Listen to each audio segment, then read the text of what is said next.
Hello friends, welcome back to my YouTube channel Rathore review. Pocket में आसमान latest episode की update आपके लिए लेकर आई हूँ। रानी जो होती है वो बहुत परेशान हो जाती है इस बात से कि उनकी दिव्या ने उसे फ़ोन करके स्पेशली उसके घर पे उसकी बाकी ट्रीटमेंट के लिए, उसकी बाकी देखभाल करने के लिए बुलाया होता है। पर यहाँ पे हम देखते हैं कि वो परेशान हो जाती है इस बात को सोच के कि अगर वो जाएगी तो कहीं उसकी सच्चाई सबको पता ना चल जाए तो वो कैसे सब कुछ हैंडल करेगी।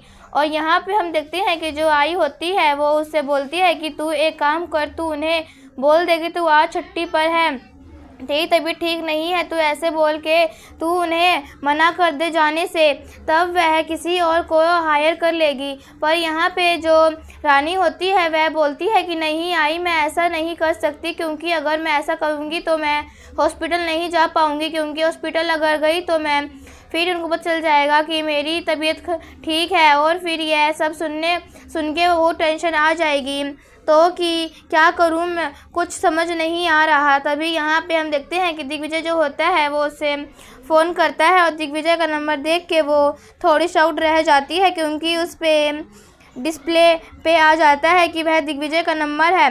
तभी यहाँ पे हम देखते हैं कि रानी डर सा जाती है, पर वह क्या करे। तभी हम देखते हैं कि रानी जो होती है वो उसे बोलती है कि यस सर मैं आ रही हूँ, थोड़ा नेटवर्क की इशू है। तो देवी जो बोलती है ठीक है कोई बात नहीं। और यहाँ पे हम देखते हैं कि जो अनीशा होती है वो उसे बहकाने की कोशिश करती है कि तू जाने में किसी और को बुला लेगी, तो बोलती है कि नहीं, मैं दिग्विजय बोलता है कि नहीं मैं उसे नहीं जाने दे सकता, क्योंकि वो बहुत ही अच्छी है और बहुत ही अच्छी से उसने मेरे साथ, वो मेरी सर्जरी में भी थी तो मुझे पता चल रहा था कि वो बहुत ही अच्छी और ट्रेट है। तभी यहाँ पे हम देखते हैं कि जो ध्वनि होती है वो भी उसे बोलती है कि माता श्री मुझे भी लेके चलो ना, मैं भी चलूँगी साथ में। तो बोलती है नहीं मम्मा आप चलोगी तो आप परेशान करोगे ना वहाँ पे, और मुझे पता है कि आप क्यों चलना चाहते हो, क्योंकि आप होमवर्क करने से बच जाओ और पढ़ाई करना ना पड़े, इसलिए आप चलना चाहती हो।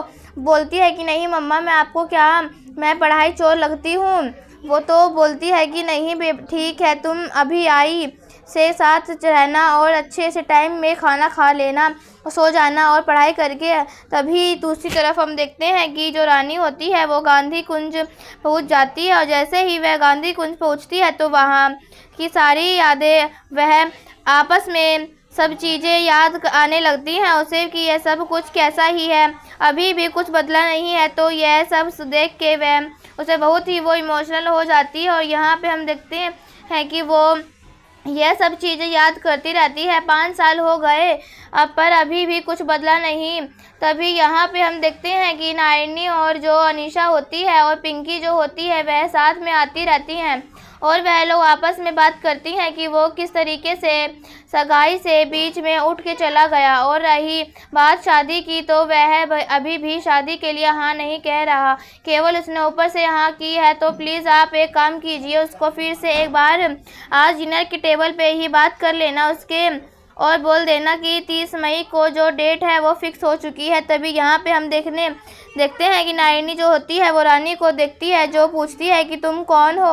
वो बताती है कि मुझे यहाँ पे बुलाया गया है, दिग्विजय सर ने बुलाया है, क्योंकि कोई बीमार है ना उसकी देखभाल के लिए। तो बोलती है कि हाँ बीमार तो है, वो अपने कमरे में है। इतना बोलते ही वो कमरे में साइड चलने लगती है। तभी यहाँ पे हम देखते हैं कि जो अनीशा होती है वो पूछती है कि एक्सक्यूज़ मी, एक मिनट। तो वो रुक जाती है और बोलती है कि तुम्हें कैसे पता चला वो कमरा किस साइड है। तो बोलती है कि मुझे क्या पता, मैं तो मतलब उसे फिर तो डर लग जाता है कि यह पहले दिन ही गड़बड़ हो गई। तो वो बोलती है कि मुझे नहीं पता, मैं तो सोची कि अभी कोई बताएगा। तब तक वहाँ पे दिग्विजय आ जाता है। दिग्विजय जो होता है वो उसे बोलता है हाँ चलो तुम आ गई, चलो अब बाघ के कमरे में चलते हैं। तभी उसे बाघ के कमरे में लेके आ जाता है। और वहाँ पे हम देखते हैं कि फिर से जो पिंकी होती है वो नायनी से बोलती है कि चाची आप एक बार प्लीज़ आज सबको बता देना कि डाइनिंग डिनर टेबल पे हम लोग डिनर करेंगे, उस टाइम में सब बता देना। तभी यहाँ पे हम देखते हैं कि जो रानी होती है वो बागी कमरे में आती है तो उसे बोलती है कि तू ये घर में मास्क क्यों लगा के रखी है। और यहाँ दिग्विजय जो होता है वो पूछता है कि हम मास्क क्यों लगा के रखती हो, तो बोलती है कि कुछ नहीं। और वो फिर बोलती है कि तुम टेंशन मत लो, कोई दिक्कत नहीं है, कोई भी डिजीज़ नहीं है। तो वो बोलती है कि हाँ मुझे पता है, लेकिन मैं हॉस्पिटल में कितने सारे लोगों से मिलती हूँ ना, तो आपको कहीं मेरी डिजीज़ ना लग जाए, इसलिए मैं लगा के रखती हूँ। अगर आप चाहो तो मैं निकाल देती हूँ। तो बाप बोलते हैं कि कोई बात नहीं, तुम लगा के रखो। इस वजह से वो फिर लगा रखती है। और तभी यहाँ पे हम देखते हैं कि वो उसे बताती है सारा चीज़ कि इसको लाइट वेट डिनर और बाकी के सब कुछ लाइट होना चाहिए, खाने का मसाला वगैरह नहीं, और उसकी मेडिसिन्स भी सब मैंने रख दी है। तभी यहाँ पे हम देखते हैं कि वो उससे बोलता है कि तुम इनको इंजेक्शन लगा दो फटाफट। तो वो बोलती है, इंजेक्शन जैसे ही लगाने जाती है तो वहाँ पे उसका हाथ पकड़ लेती है और बोलती है कि यह किसको पकड़ के ले आए। तो यहाँ पे रानी को डर लगता है कि कहीं उसने पहचान तो नहीं लिया। रानी को तो बोलती है कि यार, तो यह तो लड़की बच्ची छोटी सी है, इसको कैसे पता चलेगा कि इसको तो खुद खाने की ज़रूरत है, अभी इसको देखभाल की ज़रूरत है, खुद है तो मुझे क्या संभालोगी। यह तो सुन के जो बागी होती है वो थप्पड़ डर से जाती है कि यह अच्छे ध्यान रखेगी कि नहीं मेरा। तो फिर उसके बाद हम देखते हैं कि वो उसको इंजेक्शन लगाने लगती है और बोलती है कि तू ठीक है, लगा दे, अगर मेरे को दर्द हुआ तो तेरे को सैलरी भी नहीं दूंगी। और जैसे ही वो इंजेक्शन लगाने देती है उसको पता ही नहीं चलता। तभी यहाँ पे हम देखते हैं कि वो उसे बताती है कि नायरनी आती है इसके लिए जूस लेके। तो वो बोलती है कि देख राही नायरनी, इसको तो इतनी ट्रीट है उसको, तो यह भी इंजेक्शन इसने लगा दिया पर मेरे को पता भी नहीं चला। और फिर यहाँ पे हम देखते हैं कि नायरनी जो होती है बोलती है कि हाँ बाघ सही बात है, तुम्हारा ध्यान रखेगी अच्छे से, और उसको जूस देती है। तो जूस जो होता है वो नायरनी उससे बोलती है कि बाघ जो होती है वो बोलती है कि इसको भी जूस ला के दे दो। बोलती है हाँ बाघ ठीक है, मैं लेके आ जाऊंगी।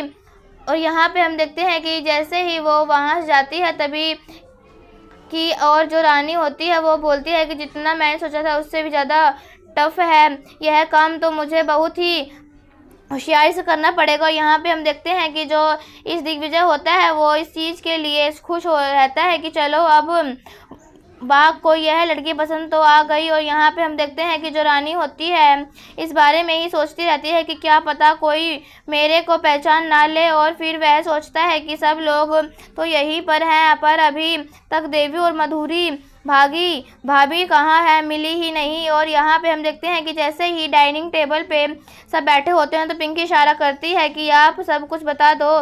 तब यहाँ पे हम देखते हैं कि नायरनी जो होती है वो बोलती है कि पंडित जी से बात हो चुकी है, 30 मई का डेट फिक्स हो गया है। तो जो बिरजू होता है बोलता है कि यह तुमने किससे पूछ के किया और क्यों किया, और तुमने किससे पूछ के भी ज़रूरत नहीं समझी।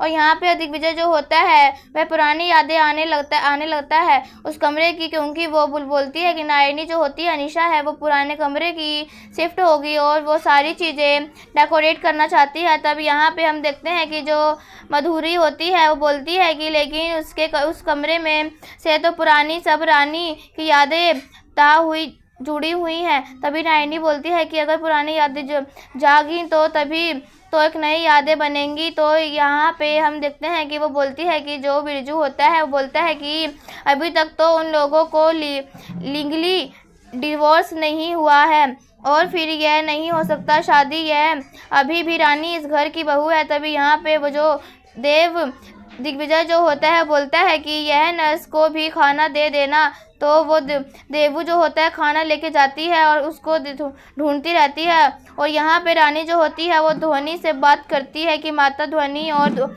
आई से बात करती है कि मैं आज देर हो जाऊंगी, शायद हो सकता है कि मुझे निकलने में यहाँ से कोई अभी तो बहुत ही टफ लग रहा है यहाँ पे। अभी तक तो कोई भी कुछ पहचान नहीं पाया। मुझे बहुत सावधानी के साथ यहाँ पे रहना पड़ेगा आई, क्योंकि यहाँ पर जितना मैं सोच के आई थी उससे भी ज़्यादा टफ है। तभी यहाँ पे हम देखते हैं कि वह बोलती है कि ध्वनि सो गई है।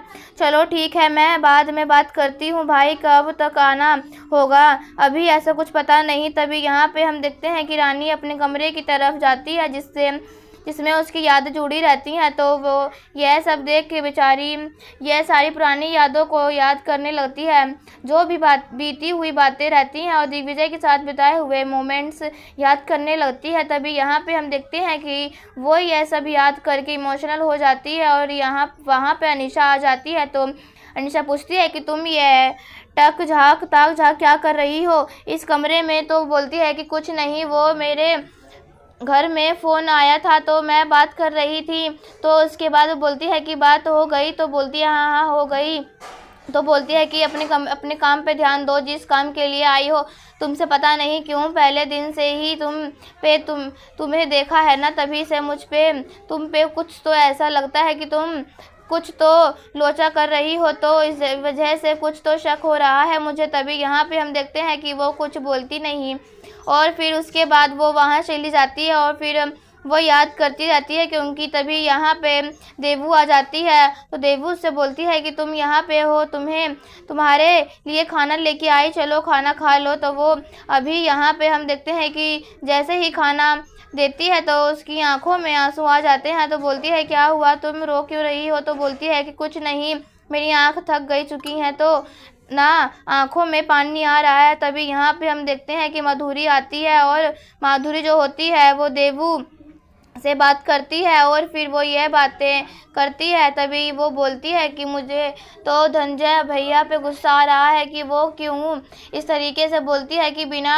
डिवोर्स के भी, बिना एक साइड से भी डिवोर्स हो सकता है और लीगली हो जाएगी। तो इसके बाद तो वह यह सुन के जो देवू होती है बोलती है कि किसी के तरीके से रानी से कुछ पता चल गया, रानी कहीं यहाँ आ गई तो हम लोग कुछ कर भी नहीं सकते, क्योंकि यहाँ पे अभी रानी आ सकती है और सब कुछ बचा सकती है। और वो जानती है कि अनीशा इस घर के लिए ठीक नहीं है, तो भी पता क्यों कहाँ चली गई। तभी यहाँ दूसरी तरफ हम देखते हैं कि जो आई होती है वो काम करती रहती है। तो जो ध्वनि होती है वो उससे बोलती है कि आई प्लीज़ एक बार माता श्री से बात करवा दो ना। तभी यहाँ पे हम देखते हैं कि धनंजय जो होता है, रानी जो होती है वो उसे फ़ोन खाना खिलाती है, कहती है बाबा को, और वह फिर जैसे ही खाना खिलाती रहती है तो वो खाना खा के उसको बोलती है कि बस कर, वैसे तो तू खिलाती कमज़ोर पर तू है, तुझ पे दम है। और फिर उसके बाद उससे सर पे हाथ रख के वो उसे आशीर्वाद देती है कि तू हमेशा खुश रहे। तो वो सारी बातें याद करने जाती है कि किस तरीके से जब वह डांटती थी, उसके ऊपर गुस्सा करती थी, पर वह अपने अंदर भी कितना प्यार और कितना वह उससे प्यार करती थी। तभी वह बर्तन रखने जाती है तो उसका फ़ोन बजने लगता है, आई का फ़ोन आ जाता है। तो यहाँ पे दिग्विजय आ जाता है और बोलता है कि यह किसका फ़ोन है, किसका बज रहा है? तो बोलती है कि वो लड़की तो गई अभी बर्तन रखने। तो वो बोलती है कि ठीक है, मैं उसे उठा के, उसकी आई का फ़ोन आ रहा है, मैं उठा के दे देता हूँ।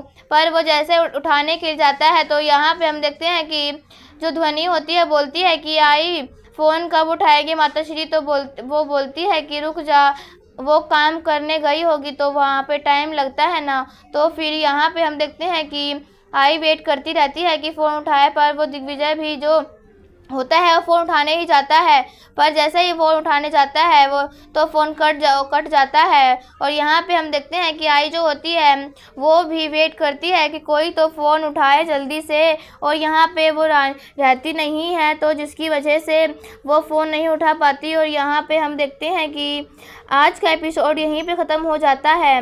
बस इतना ही फ्रेंड्स, मिलते हैं नेक्स्ट एपिसोड में, जहां हम लोग देखने वाले हैं कि जो पुलिस होती है वो दिग्विजय के घर पे आ जाती है रानी कुंज में, और वो रानी को ढूंढने लगती है, क्योंकि यहाँ पे हम देखते हैं कि रानी को ढूंढने के लिए पुलिस आती है। तभी माधुरी जो होती है जाती है रानी के पास और बोलती है कि तुम्हें पुलिस ढूंढ रही है, तुम्हें बुला रही है। तो यह सुन के रानी बहुत शॉक्ड हो जाती है कि कहीं इनको मेरी सच्चाई तो पता नहीं चल गई। पर रानी जो होती है बहुत ही डरी हुई रहती है और यहाँ पे हम देखने वाले हैं कि जो रानी होगी वो किस तरीके से पुलिस को हैंडल करेगी और कहाँ कहीं रानी की सच्चाई तो नहीं सबके सामने आ गई। तो यह सोच के रानी बहुत ही परेशान हो जाने वाली है और यहीं पर एपिसोड ख़त्म हो जाता है। ऐसी ही वीडियो देखने के लिए राठौर रिव्यू चैनल को सब्सक्राइब करें एंड वीडियो को लाइक करें। तब तक के लिए बाय बाय।